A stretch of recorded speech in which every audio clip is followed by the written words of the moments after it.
Ici Mathieu Rancourt, bienvenue à Voyage dans l'espace, où que vous soyez dans l'univers, j'espère que vous allez bien.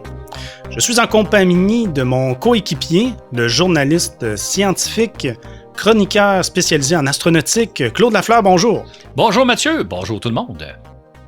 Bon, on y va d'une deuxième carte blanche. Donc, Claude, j'ai préparé une entrevue pour toi. Et puisqu'on est l'été, je sais que plusieurs d'entre vous, vous êtes en vacances. Même, vous me l'avez écrit que vous nous écoutez pendant vos vacances. Et puis, ben, c'est l'été, il fait beau. Donc, un balado à saveur estivale. Aujourd'hui, vous allez sûrement avoir la chance de contempler le ciel, un beau ciel étoilé, là, cet été. Donc, je me suis un petit peu inspiré de ça pour questionner Claude aujourd'hui. On s'imagine donc, Mathieu, qu'on est autour d'un feu de camp, après une belle journée passée peut-être à se baigner dans un lac, et là, maintenant, on regarde le ciel et on va regarder un peu qu'est-ce qu'il y a à voir et qu'est-ce qu'il y a au-dessus de nos têtes. Hein? C'est comme si on était autour d'un feu de camp, toi et moi. Il manque juste les guimauves. Il manque juste les guimauves. Et quand on regarde le ciel, bien, il y a toutes sortes d'idées qui nous traversent l'esprit. Moi, le premier. Et d'abord, bien, ça commence souvent par un beau coucher de soleil. Et on va revenir à des concepts plus de base là, en astronomie, astronautique. Ben d'abord, quand on regarde le soleil, Claude, un beau coucher de soleil, c'est toujours magnifique. Bien, je me pose la question, c'est quoi la distance qui nous sépare la Terre avec le soleil? À quoi ça ressemble, cette distance-là? C'est amusant parce que c'est une question que je me suis souvent posée ou réfléchi parce que je trouve ça amusant de penser. Le Soleil se trouve à 150 millions de kilomètres de nous. Quand vous dites ça à votre blonde en regardant un beau coucher de soleil, ça casse un peu le plaisir, là. Mais pensez que le Soleil est à 150 millions de kilomètres de nous. Ça, c'est l'équivalent de 8 minutes et demie lumière. Quand on parle d'années-lumière, là, le Soleil est en termes de minutes-lumière, 8 minutes et demie. Ça voudrait dire que si là, le Soleil était comme une lampe qu'on éteignait d'un seul coup, ça prendrait 8 minutes et demie avant qu'on voit le fait que le Soleil s'est éteint. Ça prend 8 minutes et demie que les rayons qui partent du Soleil arrivent jusqu'à nous. Et c'est aussi ce que les astronomes ont appelé l'unité astronomique. On en a déjà parlé dans certains de nos balados. C'est un peu l'équivalent du kilomètre dans la vie de tous les jours. Donc, la distance Terre-Soleil de 150 millions de kilomètres, c'est ce qu'on appelle une unité astronomique. Puis souvent, quand on se balade dans le système solaire, on parle en termes d'unité astronomique. À quelle distance se trouve Pluton, Jupiter, Saturne et compagnie? C'est plus facile de parler que en termes de centaines et millions de kilomètres, centaines de millions et milliards de kilomètres. Donc, on va dire à tant d'unités astronomiques. Donc, on a établi comme unité la distance Terre-Soleil comme unité de base de mesure qui est de 150 millions de kilomètres. Et toujours se rappeler que s'il se passe quelque chose sur le Soleil, mettons qu'il y aurait une tache solaire, une éruption, quelque chose, ça prendrait 8 minutes et demie avant qu'on la voit sur Terre. C'est une distance évidemment très petite, on va le voir tantôt dans l'univers. Fait que gardez ça en mémoire, le Soleil est à 150 millions de kilomètres de nous, c'est-à-dire à 8 minutes et demie de s'éteindre si jamais ça arrivait. Puis, on l'a étudié, le Soleil, il a bien fallu envoyer des sondes. Comment, d'ailleurs, envoyer des sondes vers le Soleil comme ça doit pas être simple parce que, bon, c'est très chaud là-bas. Et c'est quoi les dernières missions qu'on a fait pour étudier le Soleil? En fait, ce qu'il faut savoir, c'est que depuis même les années 40, 50, 60, depuis qu'on lance au début, c'était des fusées sondes, ensuite c'est des satellites, on s'est beaucoup intéressé au Soleil pour plusieurs raisons. D'abord, évidemment, c'est grâce à lui qu'il y a de la vie sur Terre, donc c'est important de le comprendre, de le connaître. C'est aussi, évidemment, l'étoile la plus proche qu'on a. C'est une étoile, comme il y en a des milliards d'autres dans notre galaxie, mais elle est toute proche. Donc, on peut facilement l'étudier. D'ailleurs, on peut même tellement facilement l'étudier qu'on place des satellites en orbite autour de la Terre, des satellites munis de télescopes et qui scrutent en permanence la surface du Soleil pour des recherches scientifiques, mais aussi parce que ça a donné naissance à une nouvelle discipline là, dans les années 60-70 qu'on appelle la météorologie solaire. Et je ne l'invente pas, là. C'est-à-dire qu'on s'intéresse à suivre les phénomènes qui se passent sur le Soleil, notamment les tempêtes électromagnétiques, parce que ça a des conséquences sur Terre.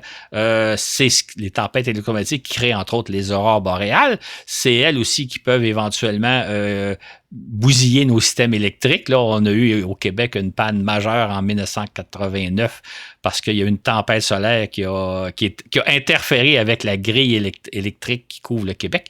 Donc, on est très à l'affût de ce qui se passe sur le soleil parce que ça a littéralement des conséquences. Il y a des conséquences aussi sur le trafic aérien. Donc, il y a littéralement des météorologues. Il y en a qui regardent les nuages dans l'atmosphère terrestre, mais d'autres regardent ce qui se passe à la surface du soleil. Et évidemment, on l'étudie d'un point de vue scientifique et on y envoie effectivement des sondes. Et actuellement, il y a une sonde qui s'appelle Parker qui est en train d'étudier le soleil. Et Parker et va tenter de résoudre un mystère qui étonne beaucoup les scientifiques. C'est que à la surface du Soleil, la température est de quelques milliers de degrés, mais quand on s'éloigne, la température est beaucoup plus élevée. C'est un peu comme s'il faisait plus chaud à quelques mètres d'un feu de camp que dans le feu lui-même. Et on ne comprend pas encore le phénomène. Comment ça se fait qu'à une certaine distance du Soleil, il fait plus chaud qu'à la surface même du Soleil? Et c'est ce que la sonde Parker est en train d'étudier. On va peut-être un jour résoudre le mystère, comme si on devait expliquer pourquoi il fait plus chaud à l'extérieur d'un feu de camp que dans le feu de camp lui-même. Donc, il y a beaucoup de sondes qui explorent le Soleil, mais on peut même se partir de l'orbite terrestre parce qu'il est tellement gros, il est tellement puissant que même si vous êtes à 150 millions de kilomètres, vous pouvez faire beaucoup d'études fort intéressantes. Bien, une fois qu'il est couché, le soleil, bien là, on a tout un spectacle. Et puis, à commencer par l'astre qui est le plus près, le plus brillant dans notre ciel, bien, c'est la Lune, notre satellite naturel. Puis, bien, quand on regarde la Lune la nuit, et bon, ça m'est arrivé souvent entre amis ou en famille, bien, il y a toutes sortes de questionnements qui peuvent surgir, des questionnements très simples. On oublie que c'est pas tout le monde qui sont comme Claude Lafleur puis qui dévorent de l'astronomie depuis qu'ils sont jeunes. Et là, un des questionnements, c'est qu'on y est allé. C'est quand même fabuleux quand on regarde la Lune. Absolument. On se dit, l'humanité a réussi à poser les pieds sur la Lune. Et des fois, les questions qu'on me demande, c'est tout simple, c'est combien de fois qu'on est allé, Claude? C'est une bonne question, hein, parce que moi, je suis confronté à toute une génération de gens qui pensent qu'on est allé une fois, 2 fois, 3 fois peut-être. Là. Il y a beaucoup de gens qui... Simple, tout le monde connaît Apollo 11, là, mais après ça, on ne sait pas trop si on est tourné. Moi, je t'avouerais que quand je regarde la Lune, à chaque fois que je regarde la Lune, je ne peux pas m'empêcher de penser qu'effectivement, on y est allé. On y est allé entre 1969 et 1972 à 6 reprises. En fait, il y a eu 6 débarquements sur la Lune, auxquels il faut ajouter 3 autres missions Apollo qui se sont rendues sur la Lune sans y débarquer. La mission Apollo 8 et Apollo 10 qui ont préparé le chemin pour Apollo 11. Et il faut ajouter à ça la mission Apollo 13. Hein, les astronautes d'Apollo 13 se sont rendus jusqu'à la Lune. Ils devaient y débarquer, mais comme il y avait eu une explosion à bord, ils ont dû faire demi-tour et revenir vers la Terre. Mais eux font partie. Fait qu'il y a 9 équipages de 3 hommes qui se sont rendus jusqu'à la Lune, dont 6 équipages dans lesquels 2 des astronautes ont marché sur la Lune. En tout et pour tout, il y a 24 humains qui se sont rendus jusqu'à la Lune. Et il y a là-dedans, il y en a 3 qui sont même rendus 2 fois jusqu'à la Lune. Ils ont eu le privilège d'y aller 2 fois. 2 astronautes à bord d'Apollo 10 qui ont éventuellement commandé des missions et ils ont marché sur la Lune. Et il y a Lovell qui était à bord d'Apollo 8, qui était le commandant d'Apollo 13. Lui a eu la chance de se rendre 2 fois à la Lune, mais il n'a pas eu la chance de marcher sur la Lune. Donc, en tout et pour tout, il y a 9 équipages qui se sont rendus à la Lune, dont 6 ou 2 des membres ont marché sur la Lune. C'est quand la dernière fois qu'on est allé?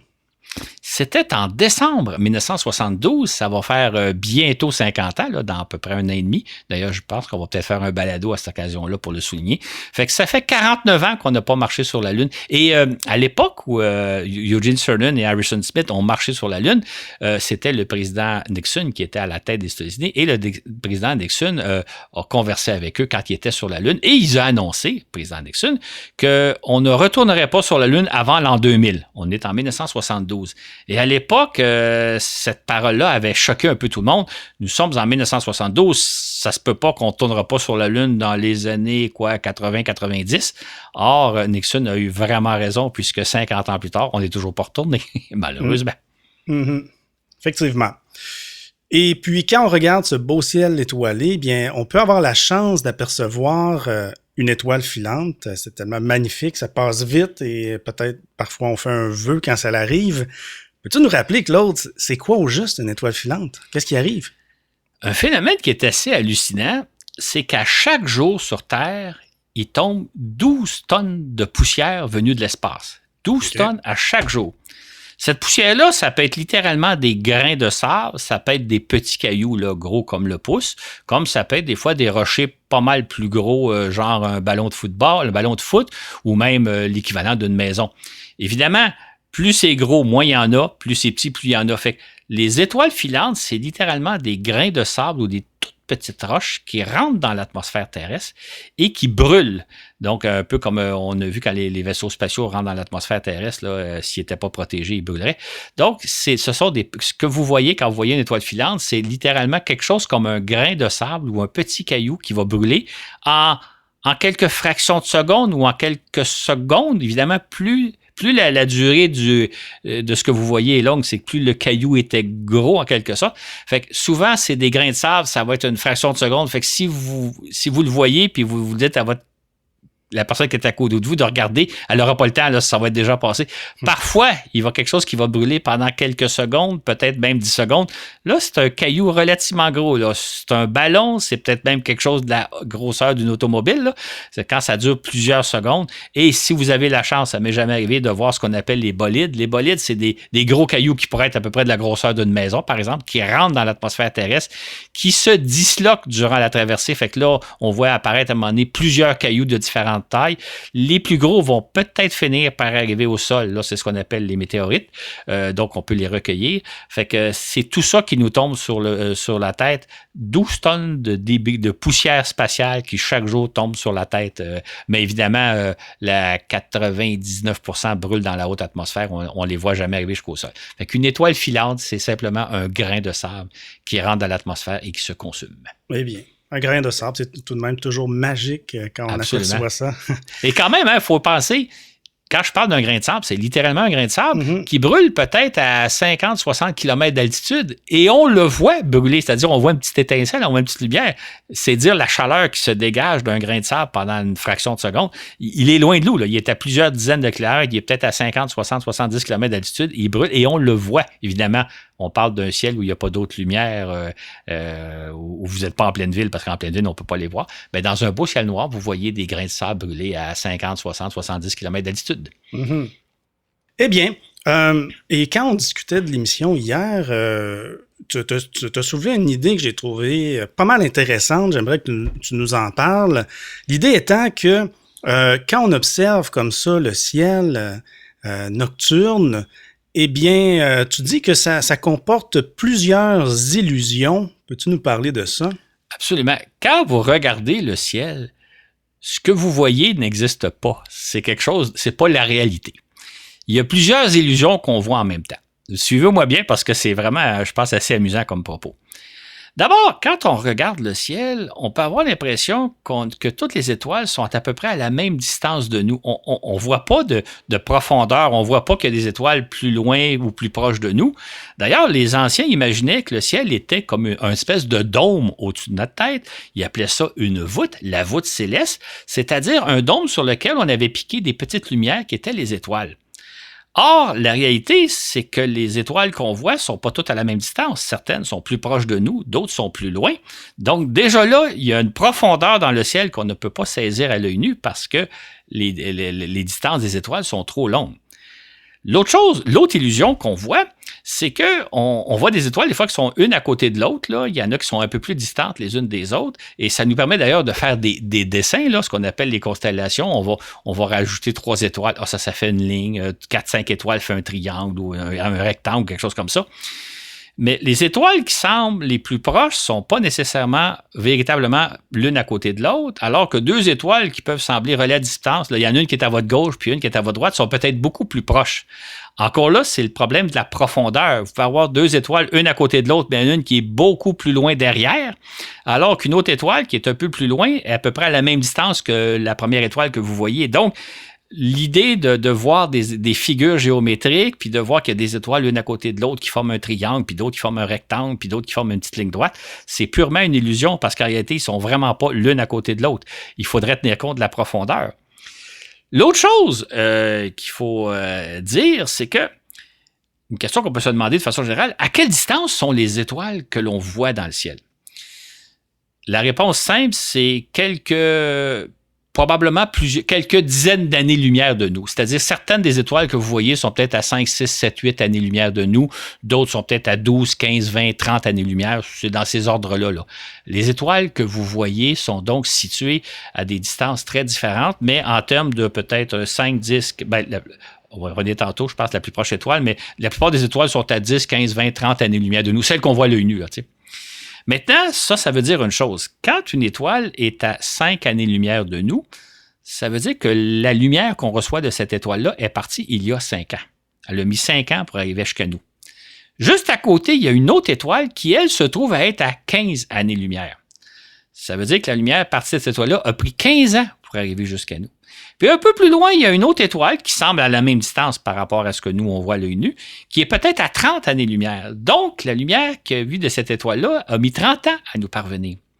Maintenant, en l'espace de 5 ans, 10 ans, 20 ans, 30 ans, il peut s'être passé des choses dans le ciel. Il y a peut-être une de ces étoiles-là qui s'est éteinte. Il y a peut-être des étoiles qui ont bougé un peu les unes par rapport aux autres. Ce qui fait que le ciel, tel qu'on le voit là, n'existe pas vraiment. C'est la lumière qui nous arrive en même temps au moment où on la regarde, mais certaines de ces lumières-là sont parties il y a 10 ans, il y a 15 ans, il y a 20 ans, il y a 30 ans. Fait qu'il y a peut-être des choses qui ont changé entre-temps. Je parlais un petit peu plus tôt que si le soleil s'éteignait comme une ampoule, ça prendrait 8 minutes et demie avant qu'on le sache. Ben, il y a peut-être une étoile que vous regardez le soir qu'on va apprendre dans 30 ans ou dans 20 ans qu'elle est éteinte parce qu'elle est à 20 ou 30 années-lumière. J'ajouterais dans le même sens les fameuses constellations. Hein. En astrologie, on se sert beaucoup des constellations comme si c'était des structures qui existent véritablement. Il y a véritablement un bélier dans le ciel, il y a véritablement un taureau dans le ciel, etc. Ça n'existe pas, les constellations. Les constellations, c'est une apparence de regroupement d'étoiles. D'ailleurs, si vous n'avez pas une carte du ciel, puis vous regardez le ciel, vous essayez de trouver un taureau, un bélier, un capricorne ou une vierge, vous ne le trouverez pas, vous ne serez pas capable. Il faut vraiment une carte du ciel pour dire, OK, telle étoile plus telle étoile plus telle étoile, ça a donné l'idée que ça forme la forme d'un bélier ou d'un taureau ou d'un capricorne. Mais en soi, comme les étoiles ne sont pas toutes à la même distance, ça veut dire que ce n'est pas des étoiles qui sont regroupées ensemble pour faire une figure géométrique. Quand on a inventé les constellations à l'époque de l'Antiquité, on pensait donc qu'on avait une voûte céleste sur laquelle étaient piquées des étoiles, que toutes les étoiles étaient à la même distance de nous et qu'à ce moment-là, 2 étoiles qui étaient une à côté de l'autre étaient vraiment une à côté de l'autre. Et quand on faisait un petit dessin, je ne sais pas, 4 étoiles qui faisaient un carré ou 5 étoiles qui faisaient une autre figure géométrique, c'était véritablement ça. Aujourd'hui, on sait que ce n'est pas le cas. Les constellations sont utilisées en astronomie aussi comme repère, comme point de repère. C'est pour ça qu'on va dire telle galaxie se trouve dans la constellation 2. C'est uniquement un point de repère, mais les constellations en tant que telles n'existent pas. Les constellations ne sont pas un regroupement d'étoiles qui forment une figure géométrique. D'ailleurs, il faut avoir beaucoup d'imagination pour voir un bélier, un taureau, un capricorne dans le ciel. Personnellement, je n'ai pas suffisamment d'imagination. Ça me prend une carte du ciel pour les repérer. Donc, juste penser que si les gens qui croient en l'astrologie s'imaginent qu'il y a véritablement un bélier, un capricorne, un taureau dans le ciel, ça n'existe pas. C'est une création purement humaine. L'autre illusion, et celle-là est très intéressante et très importante. Si vous regardez attentivement le ciel là, sur une période de plusieurs heures, vous allez observer un phénomène qui j'ose dire, qui crève les yeux, c'est que tout tourne autour de la Terre. Vous allez voir, par exemple, en début de soirée, le soleil se coucher à l'horizon ouest, la lune se lever à l'horizon est, se lever tranquillement, traverser le ciel, et en fin de nuit, la lune va aller se coucher à l'horizon, puis le soleil va se lever. Et vous allez voir la même chose des étoiles. En observant le ciel, même ça se fait en l'espace d'une demi-heure ou une heure, on voit que les étoiles ont bougé. On voit que tout tourne autour de nous. Et ça, c'est frappant parce que on sait, nous savons que nous sommes sur une planète qui tourne sur elle-même. Mais même si on le sait, on voit néanmoins que tout tourne autour de nous. C'est vraiment, c'est même pas une illusion. Moi, je pense que si je retournais dans l'ancien temps, dans l'Antiquité, pour leur expliquer que non, c'est pas l'univers qui tourne autour de nous, c'est nous qui tournons sur nous-mêmes, je pourrais pas convaincre personne parce que l'illusion est trop évidente. On le voit de nos yeux vus. J'insiste sur ce point-là parce que souvent, les gens se fient sur ce qu'on voit pour dire, voici la réalité. Moi, je regarde telle chose, j'ai vécu telle chose, j'ai vu telle affaire, donc c'est vrai. Si vous regardez comme il faut le ciel soir après soir, vous allez voir que tout tourne autour de nous, que nous sommes au centre de l'univers. Or, ce n'est pas le cas. Évidemment, on le sait, nous, on en a souvent parlé dans des balados. Fait que vous avez sous les yeux une belle illusion qui fait que tout le monde le voit de leurs yeux vus, mais c'est pas la réalité pour autant. Et ça s'applique dans le cas, évidemment, de l'idée qu'on n'est pas au centre de l'univers, mais ça s'applique dans la vie de tous les jours. Vous savez, j'ai eu des discussions sur plein de sujets dans ma vie. Puis l'argument le plus irréfutable, c'est quand elle dit « Oui, je le sais, moi je l'ai vu » ou « Moi je l'ai vécu ». Mais j'oserais dire, et c'est dur à faire passer, là, c'est pas parce que tu l'as vécu que c'est la réalité. Quand vous êtes devant un beau ciel d'été, vous voyez que l'univers tourne autour de nous, mais ce n'est pas la réalité. Fait que d'où l'idée que ce qu'on voit dans le ciel, on voit donc des étoiles qui ont différentes distance de nous. Donc, il peut y avoir eu des changements entre-temps. L'univers ne tourne pas autour de nous. Et ce qu'on voit, c'est littéralement une série d'illusions parce que le ciel que vous voyez sous les yeux n'existe pas réellement. Très intéressant. Très belle réflexion. Une dernière petite question, Mathieu, que souvent on me pose. Vas-y. Quand on regarde le ciel, on voit les étoiles scintiller. On voit les étoiles scintiller. Et pendant longtemps, on s'est demandé pourquoi les étoiles scintillent-elles. Et la réponse qu'on a eu beaucoup de difficultés à trouver, mais qu'on a trouvé je pense que c'est il y a moins de 100 ans à peu près, là, ça fait pas si longtemps que ça, c'est parce que même par un beau ciel d'été où il n'y a pas de nuages, où il n'y a rien, l'atmosphère n'est pas parfaitement transparente. L'atmosphère dans laquelle nous baignons, il peut y avoir de la poussière, il y a de l'humidité, il y a de la pollution. Et ce qui fait scintiller les étoiles, c'est parce que entre nous, entre notre œil et les étoiles, il y a de la poussière qui passe, il y a des grains d'eau, des gouttes d'eau, etc., qui donnent l'apparence que les étoiles scintillent. Encore là, c'est une illusion. C'est dû au fait que notre atmosphère n'est pas parfaitement transparente.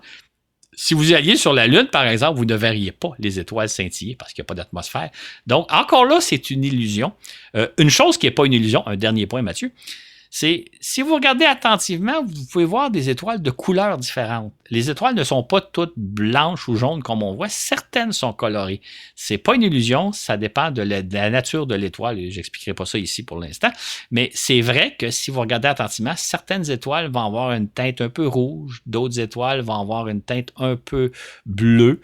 Donc, les étoiles sont vraiment colorées, mais c'est une petite teinte, c'est pas facile à voir l'œil nu. Mais si vous avez l'impression de voir des couleurs, vous n'avez pas une illusion, c'est un véritable vrai phénomène. Mm-hmm. Maintenant, j'aimerais qu'on revienne sur une idée que tu as abordée. Là. C'est au niveau des distances entre nous et les étoiles. Peux-tu nous donner une idée là, à quoi ça ressemble, disons, la distance entre nous et l'étoile la plus près, la plus proche de la Terre, versus la distance entre nous et les étoiles les plus éloignées qu'on peut apercevoir dans le ciel? Là? Je ne sais pas si tu serais capable de nous donner une idée. Absolument. L'étoile la plus proche, c'est Alpha du Centaure, qui est à un peu plus de 4 années-lumière de nous. C'est une étoile qu'on peut observer à l'œil nu, mais qui n'est pas facile parce que c'est une petite étoile. Il faut avoir une bonne carte pour la repérer et c'est pas une des étoiles que vous voyez quand vous regardez le ciel, parce que c'est une petite étoile, donc elle est à 4 années-lumière de nous. Encore là, si cette lumière-là s'éteignait d'un seul coup, ça prendrait 4 ans avant qu'on le sache. La plupart des étoiles que vous voyez, comme je disais un peu plus tôt, sont à quelque chose comme 10, 15, 20, 30 années-lumière. Théoriquement, l'étoile la plus lointaine qu'on pourrait voir dans notre galaxie, ça serait à peu près à 100 000 années-lumière de nous. Ça serait théoriquement.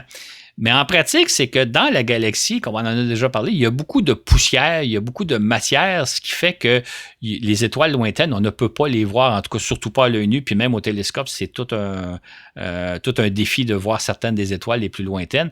Ce qui fait que si vous avez regardé à l'œil nu ou si vous avez une paire de jumelles, parce que c'est intéressant, juste une paire de jumelles permet de voir plein de choses intéressantes dans le ciel, dont observer un peu mieux les planètes dont on n'a pas parlé, mais il n'est pas nécessaire de s'équiper d'un télescope. Juste une bonne paire de jumelles peut vous permettre d'observer des choses intéressantes et dont normalement aussi la surface de la Lune. Si vous avez un petit télescope aussi, à ce moment-là, vous pouvez peut-être voir des étoiles qui sont à peut-être une centaine d'années-lumière, à 200 années-lumière de nous. Là. C'est d'à peu près dans ces c'était de type de distance-là qu'on peut voir les étoiles. Donc, quand vous regardez le ciel, les étoiles que vous voyez sont à quelques dizaines d'années-lumière de nous. Les plus loin seraient peut-être à 100 000 années-lumière de nous, mais on ne peut pas les voir parce que d'une part, on ne les verrait pas à l'œil nu, mais deuxièmement, il y a trop de poussière dans le système, la galaxie pour qu'on puisse les voir. Eh bien, on commence à toucher à l'immensité de ce qui est autour de nous. On pourrait glisser un mot sur les planètes, parce que oui, il y a des étoiles, il y a aussi des planètes, on les voit à l'œil nu. On voit très bien Vénus, Mars, Jupiter, Saturne. Par contre, ça dépend. Eux, ils bougent énormément dans le ciel.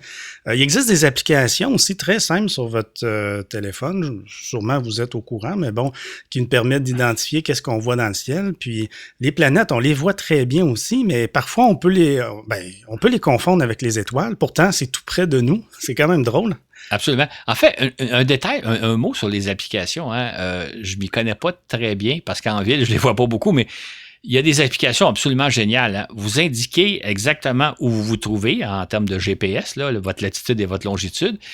Et au moment où vous ouvrez votre application, il vous dit exactement ce qu'il y a au-dessus de votre tête. Quels sont le nom des étoiles. S'il y a un satellite qui passe, il va vous le dire. S'il y a une planète dans le ciel, ils vont vous le dire. Fait que c'est vraiment extraordinaire parce que quelqu'un me l'a montré un jour. Vous n'avez pas besoin de vous repérer, là. L'application vous dit, étant donné que vous êtes là aujourd'hui à telle heure, ben vous allez voir en haut à gauche Vénus, puis vous allez voir en bas à droite telle étoile, etc. Et au fur et à mesure que le ciel évolue durant la nuit, parce que l'univers tourne autour de nous, comme je disais un peu plus tôt, vous allez voir changer ça. C'est absolument génial. Et s'il y a un satellite qui passe, il va probablement vous l'identifier. Donc, deux, trois choses à dire peut-être sur les planètes. Les étoiles sont fixes les unes par rapport à l'autre. C'est comme si c'était un dôme qui se déplaçait au-dessus de notre tête durant la nuit.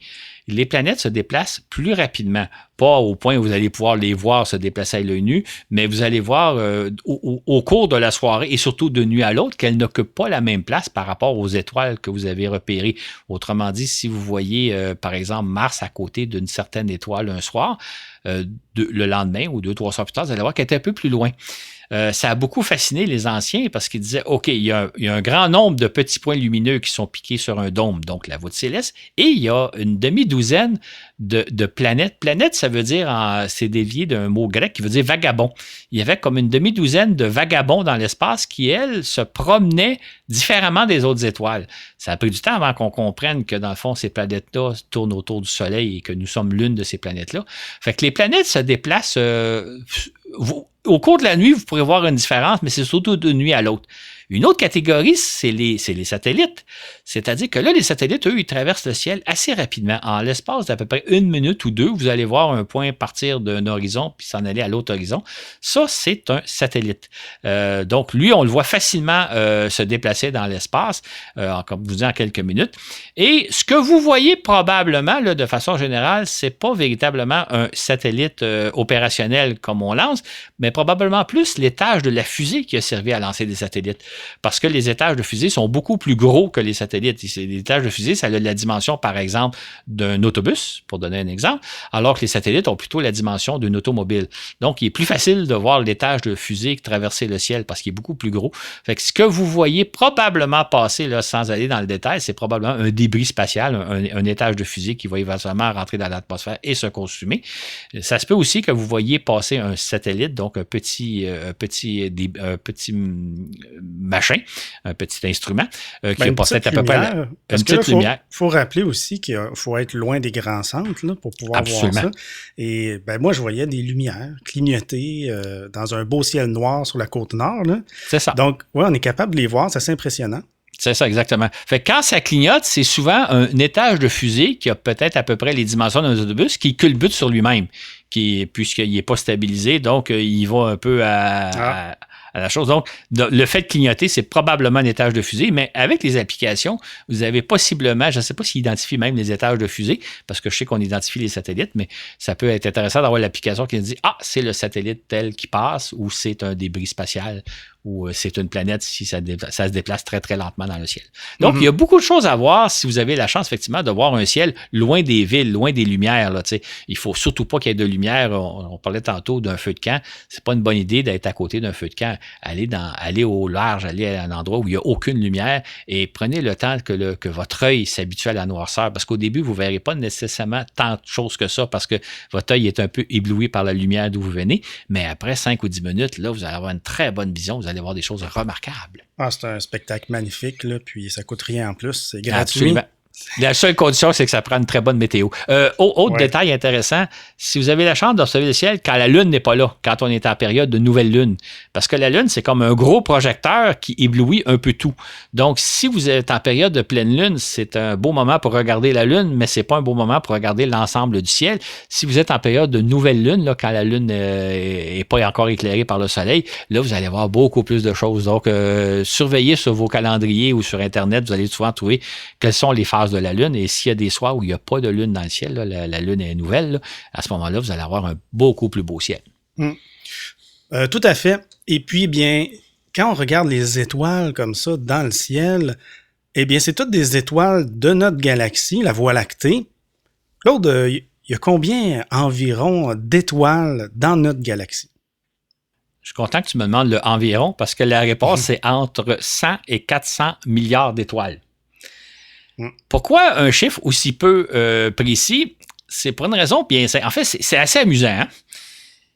Il est facile de calculer la masse totale de notre galaxie. Il est facile de mesurer la masse totale de notre galaxie. On l'a expliqué dans d'autres balados, du moment qu'on a des corps célestes qui tournent autour. En tout cas, je ne vais passer pas l'explication parce qu'on la donne dans d'autres balados. On peut facilement mesurer combien pèse la galaxie. La question qui se pose ensuite, c'est quoi la masse moyenne des étoiles? Si on dit que la masse moyenne des étoiles, c'est celle du Soleil, puis qu'on divise la masse totale de galaxies par la masse du Soleil, on arrive à quelque chose comme 200 milliards d'étoiles. Maintenant, est-ce que la masse du Soleil est représentative de l'ensemble des masses? Parce qu'on sait qu'il y a des étoiles qui sont moins massives que le Soleil, puis des étoiles qui sont plus massives que le Soleil. Et là, toute la question est de savoir quelle masse on prend. Par combien divise-t-on la masse totale de la galaxie? Si on la divise donc par la masse du Soleil, on arrive à peu près à 200 milliards d'étoiles, mais on sait que le Soleil, c'est une étoile relativement grosse, plus grosse que la moyenne. En fait, il y a beaucoup plus de petites étoiles moins massives que le Soleil, et il y a encore beaucoup moins d'étoiles beaucoup plus massives que le Soleil. Fait que les astronomes ont tendance à dire non, la masse moyenne des étoiles n'est pas celle du Soleil, mais elle est peut-être de celle de la moitié de la masse du Soleil. Fait que si on calcule, donc, on divise la masse totale de la galaxie par la moitié de la masse du Soleil, on arriverait à quelque chose comme 400 milliards d'étoiles. Donc, tout est une question de par quelle unité de mesure divise-t-on la masse totale de la galaxie. Et si on dit que les étoiles sont peut-être pas, la moyenne des étoiles ont peut-être pas la moitié de la masse du Soleil, mais peut-être les 2/3 ou les 3/4 de la masse du Soleil, ben là, on arrive à d'autres chiffres. D'où l'idée qu'on sait exactement la masse totale de notre galaxie. Il s'agit de savoir c'est quoi la masse moyenne des étoiles pour calculer leur nombre. Parce qu'évidemment, un chiffre en termes de centaines de milliards d'étoiles, on ne peut pas les compter. Hein? Non, ça c'est sûr. Au-delà des étoiles de notre galaxie, bien Claude, il y a d'autres galaxies. OK, suivez-nous bien. Et à commencer par notre voisine qui est Andromède. Je ne sais pas si tu peux nous parler, nous en dire plus à propos de notre galaxie voisine Andromède. Andromède, ben c'est ça, comme tu le dis, c'est notre galaxie voisine. C'est à peu près la seule galaxie qu'on peut repérer à l'œil nu, qu'on peut voir à l'œil nu. Mais je vous avertis tout de suite, c'est pas quelque chose de facile. Je l'ai fait avec un groupe d'amis astronomes amateurs. Ça prend une carte du ciel, il faut la repérer. Et ce que vous allez voir, c'est peut-être un petit peu plus qu'une étoile. Vous allez avoir une petite tache floue, mais vous n'allez pas voir la galaxie telle que vous allez la voir en photo. Fait que c'est pour ça d'ailleurs que pendant très longtemps, les anciens l'avaient repérée, mais ils ne pensaient pas que c'était une galaxie semblable à la nôtre. Ils parlaient que c'était une nébuleuse, c'est-à-dire une espèce d'amas de poussière quelconque dont on ne connaît pas trop la nature. Fait que pendant très très longtemps, on a parlé de la nébuleuse d'Andromède jusqu'à ce qu'il y a 100 ans, un certain astronome du nom de Edwin Hubble a découvert que non, c'est pas un petit nuage de poussière quelconque, c'est une galaxie semblable à la nôtre. Et Andromède se trouve à 2,5 millions d'années-lumière de nous. Donc, si on éteignait d'un seul coup Andromède, ça prendrait 2,5 millions avant qu'on le sache. Et c'est une galaxie qui est à peu près 2 fois plus grosse que nous. En termes de diamètre et en termes du nombre d'étoiles, il y a à peu près 2 fois plus d'étoiles et la galaxie est à peu près 2 fois plus vaste que la nôtre. C'est la galaxie principale de ce qu'on appelle l'amas galactique local. C'est-à-dire que il faut savoir que les galaxies se tiennent en groupe. Par exemple, nous, on se tient dans un groupe d'à peu près 60 galaxies. Nous, là, je parle de la galaxie la Voie lactée. Le principal membre de cet amas de galaxies, c'est pas nous, c'est Andromède, la voisine. Et Andromède s'en vient vers nous, ou nous allons vers elle, ça dépend de quel angle on se place. Et éventuellement, il va y avoir une fusion de ces deux galaxies-là pour donner une galaxie encore plus grosse. Ça va se passer dans plusieurs milliards d'années, fait qu'on sera pas là. Sauf que on va peut-être voir avec le temps la galaxie s'approcher, mais je parle dans des millions d'années. Là, nos lointains ancêtres vont peut-être, ils diront pas que la galaxie est à 2,5 millions d'années-lumière, ils vont dire elle est plus proche parce que Andromède s'en vient vers nous. Et un jour, les deux galaxies vont se fusionner. Ce sera pas, soit dit en passant, comme on l'expliquait dans un balado récemment, la fin du monde, parce que quand des galaxies se fusionnent, c'est comme deux nuages qui se fondent l'un dans l'autre. Il n'y a presque pas de collision d'étoiles ou quoi que ce soit. Ça devient juste une grosse galaxie. Et donc, c'est notre voisine qui va un jour s'en venir vers nous. Et c'est la galaxie géante, donc 2 fois plus grosse que nous. Si vous avez la chance de la repérer, c'est un exercice astronomique intéressant. Mais si vous allez voir des photos dans dans des livres d'astronomie, vous allez voir, c'est un disque plat absolument splendide, mais que vous ne pourrez pas voir avec vos télescopes. Là. Ça prend des appareils extrêmement puissants. Un autre détail qui est amusant, on la voit à peu près de profil. Hein. On pourrait expliquer qu'une galaxie, comme on l'a expliqué dans d'autres balados, ça a un peu la forme d'une pizza. Hein. Imaginez un grand disque plat. Dans le cas de la galaxie du système solaire, c'est un disque plat qui mesure environ 100 à 150 années-lumière de diamètre et qui mesure à peu près 1000 années-lumière d'épaisseur. Donc, la galaxie est 1000 fois plus vaste qu'épaisse. Et donc, c'est une pizza. Et dans le cas d'Andromède, c'est donc une pizza qu'on voit presque de côté, ce qui ne permet pas de voir la structure, comment elle est faite exactement, parce qu'on la voit de côté. Il y a d'autres galaxies beaucoup plus loin qu'on voit en pleine face, et là, on voit exactement la structure qui est d'une forme de spirale.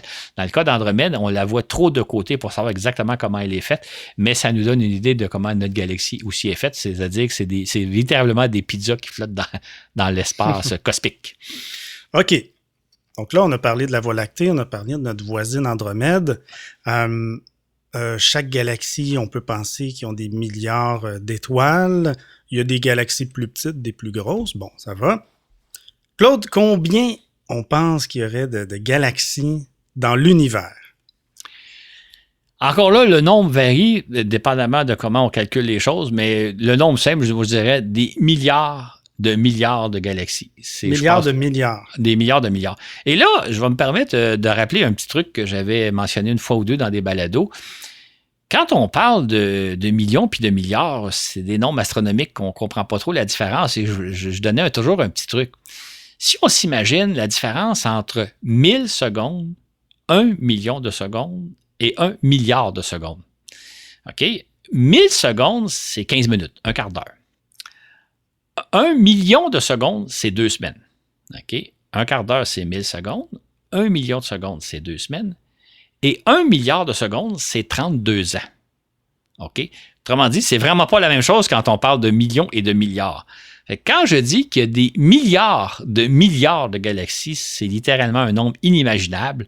Il y en a de toutes les sortes. On en a de quoi étudier pour l'éternité. Donc, il y a vraiment, on a repéré grâce aux télescopes spatiaux qui nous permettent d'aller voir quasiment jusqu'aux confins de l'univers.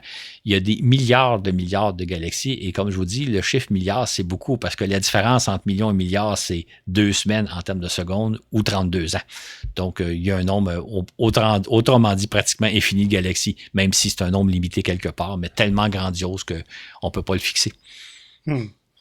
Si on poursuit nos réflexions encore plus loin, on commence à entrer dans un domaine maintenant qui a beaucoup de questions, les réponses deviennent compliquées.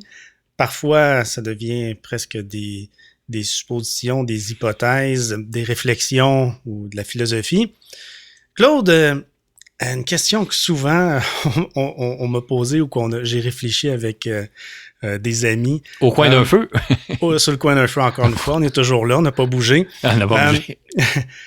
est-ce que l'univers aurait une limite? Est-ce qu'à un moment donné, là, c'est tellement immense là, ce que tu nous dis, est-ce qu'on peut quand même arriver à une certaine frontière qui serait la fin de notre univers? Absolument, absolument. La réponse, c'est oui.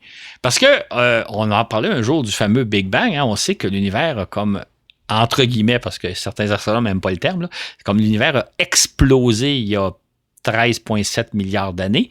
Et c'est comme une bulle qui s'étend, qui s'étend, qui s'étend, qui est rendue aujourd'hui donc à une certaine dimension qui est de 13 milliards d'années-lumière, 13,7 milliards d'années-lumière.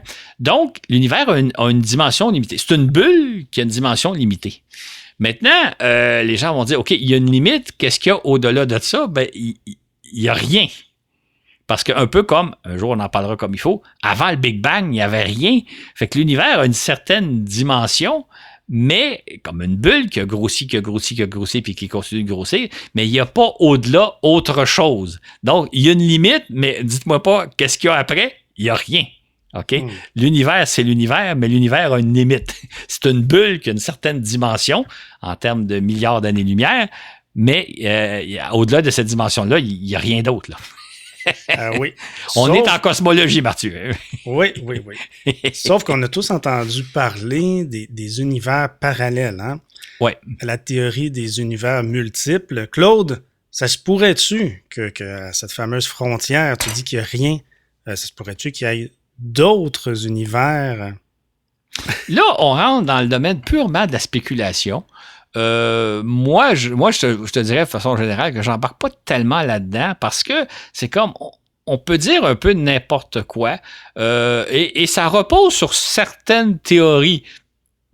J'aimais un jour Robert Lamontagne, notre astronome avec qui on a fait un balado récemment, qui disait les cosmologistes, quand ils parlent de ça, ils sont tous fous, ils sont tous cinglés, parce que là, ils sont dans des théories purement académiques, là, purement intellectuelles.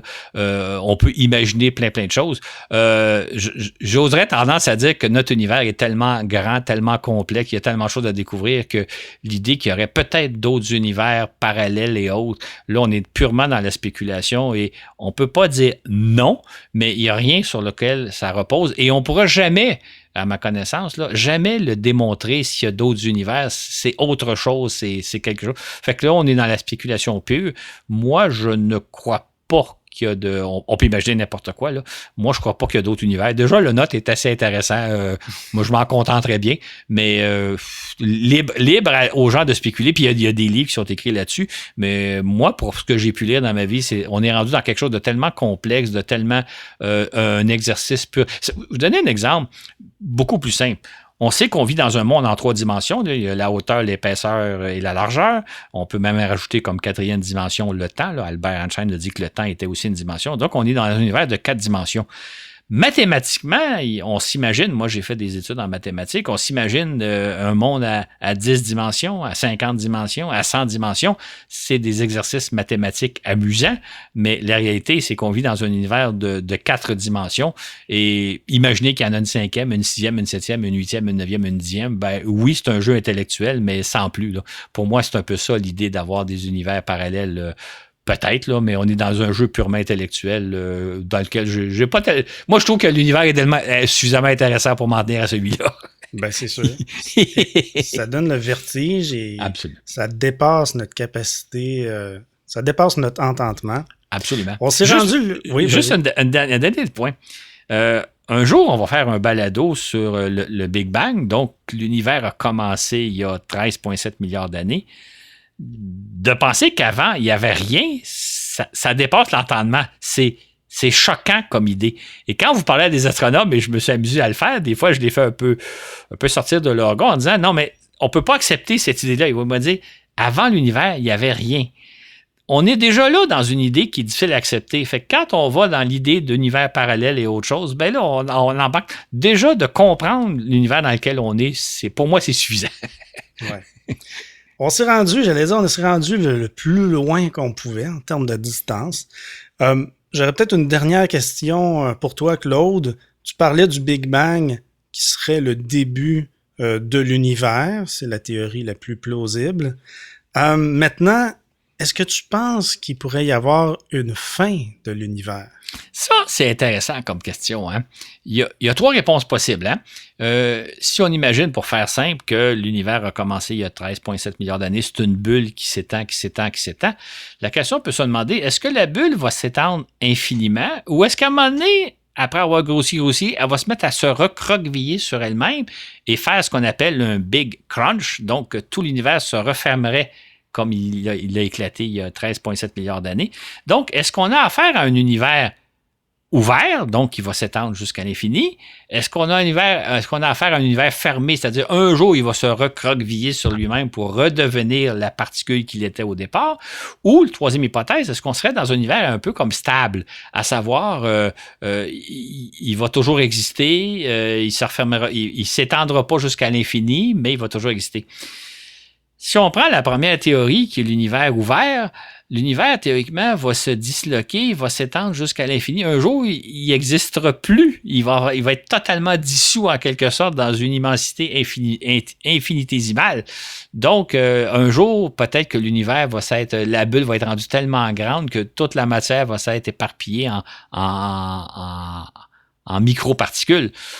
Si jamais ça arrivait, ça serait peut-être dans des centaines de milliards d'années. Et là, ça fait déjà juste 13,7 milliards d'années que l'univers existe. Donc, où va être rendu l'univers dans des centaines de milliards d'années, on ne pourrait pas savoir. L'autre hypothèse du Big Crunch, si l'univers continue de s'étendre encore pendant des milliards d'années avant de se recroqueviller sur lui-même, encore là, on a encore énormément de temps. Et si l'univers est stable, il va être stable pour l'éternité. Autrement dit, on parle de chiffres tellement vastes qu'à toute fin pratique, pour nous, c'est comme si l'univers va exister pour l'infini, même si un jour, il pourrait y avoir une limite quelque part, mais c'est tellement vaste et c'est des questions auxquelles on n'a pas encore la réponse. On pense que l'univers ne se refermera pas sur lui-même, mais c'est une question, à ma connaissance, qui n'est pas réglée de façon définitive. Mais on peut penser qu'en termes humains, l'univers est infini, il va rester tel qu'il est là pour le restant de nos jours, et pas seulement de nos jours, mais de nos lointains descendants. Par contre, comme on a parlé dans certains balados, le Soleil a une limite. Le Soleil va se disloquer dans à peu près 5 milliards d'années, anéantissant la Terre. Donc, sur Terre, il y a une date de péremption qui est dans à peu près 5 milliards d'années. C'est beaucoup, 5 milliards d'années, fait qu'on n'a pas trop à s'inquiéter. Fait que l'univers est peut-être infini, mais la durée de vie du système solaire ne l'est pas. Ça, c'est certain. C'est ça. Profitons de la vie tandis qu'elle passe. Ben oui. On va revenir un peu sur Terre pour conclure cette émission.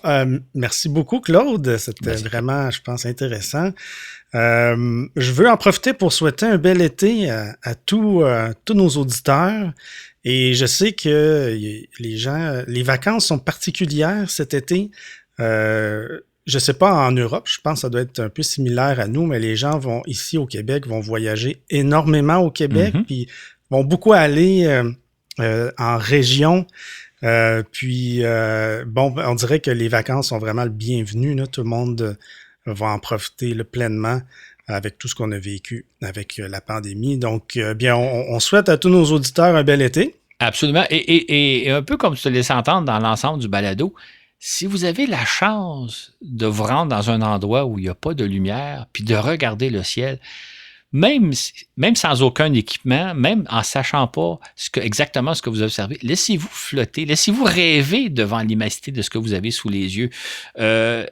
Moi, je trouve que c'est un spectacle extraordinaire, même quand on n'a pas d'informations sur quelle étoile il s'agit, quel satellite, n'importe quoi. Juste de se plonger dans l'univers extraordinaire dans lequel on vit. Et si vous avez peut-être un peu de chance, peut-être que vous allez même voir des aurores boréales, ce qui est absolument fantastique. Fait que même si vous n'avez aucune connaissance, aucun livre d'astronomie, aucun instrument, laissez-vous bercer par le spectacle extraordinaire qu'on peut avoir la chance si vous avez un ciel étoilé où il n'y a pas de lumière de la ville ou de village ou quel que soit.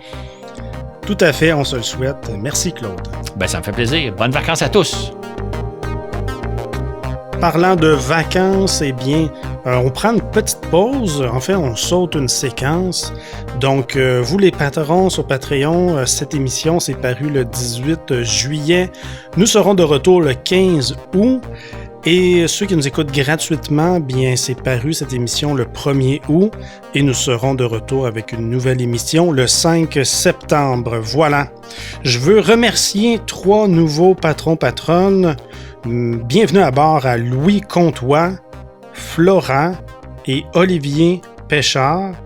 Merci de votre soutien. Pour ceux qui veulent nous soutenir sur Patreon, bien, le lien est dans la description.